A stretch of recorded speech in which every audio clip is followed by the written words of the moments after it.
पूज्य गुरुदेव के चरणों में नमोस्तु नमोस्तु नमोस्तु। पूज्य गुरुदेव, वैदिक दर्शन के कुछ बाबाओं से मैं मिला हूँ आपसे मिलने से पहले।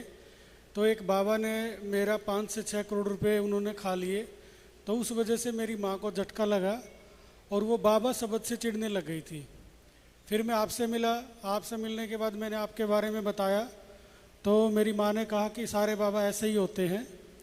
तो अपने देश के एक बहुत बड़े फेमस ज्योतिषी है, वो उनके पास गई मेरी कुंडली दिखाने। तो उन्होंने जब मेरी कुंडली दिखाई तो उस पंडित जी ने कहा कि 2019 से लेकर के 2026 तक आपके लड़के की मृत्यु भी हो सकती थी, लेकिन 4 अप्रैल 2026 से आपका लड़के का भाग्य बदल गया है और इसके अच्छे दिन शुरू हो गए हैं।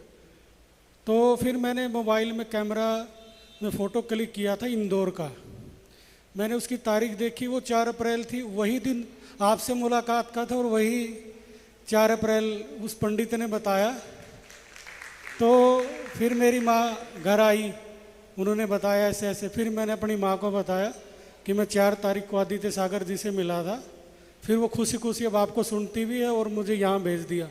तो गुरुजी, शंका थोड़ी सी ये थी मन में कि क्या किसी व्यक्ति का किसी के जीवन में प्रवेश होने से क्या उसकी कुंडली में भी वो बात चली जाती है? कृपया मार्गदर्शन करें। देखिए प्रदीप जी, निमित्त नैमित्तिक संबंध है। हर किसी का अपना अपना भाग्य है ना, लेकिन निमित्त नैमित्तिक संबंध है।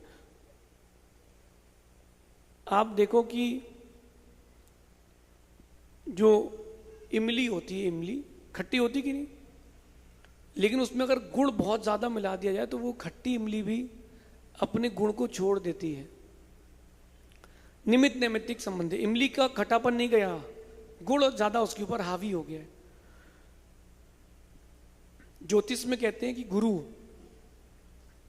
और सूर्य, ये 2 ग्रह बड़े पावरफुल होते हैं, और जिसकी लग्न की कुंडली में सूर्य हो वो तारणहारा भी है और उसका राजयोग भी, उससे उसका कोई कुछ बिगाड़ ही नहीं सकता।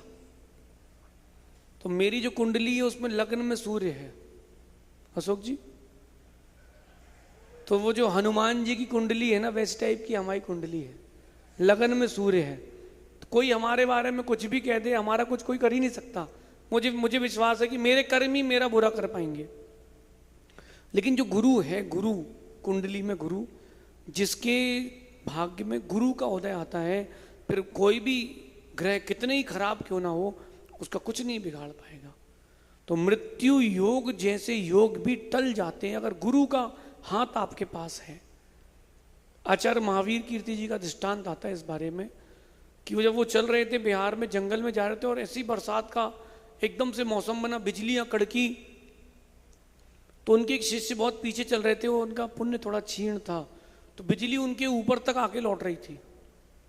तो उन्होंने पीछे मुड़ के देखा और अपने उस शिष्य को बगल में बुला लिया, और जैसे ही उसको आगे बुलाया बिजली वहां पीछे गिर गई। कारण साफ था कि गुरु पुण्यात्मा थे तो शिष्य का कुछ नहीं बिगड़ा। ऐसे ही अगर आपने गुरु बनाया है श्रद्धा के साथ, तो आपके जीवन में होने वाले अनिष्ट दिन भी आपके लिए इष्टकारी हो जाते हैं। और मैंने भी अपने जीवन में इस बात को अब आजमाया है, देखा है कि अपन को पहचानता कौन था, जानता कौन था।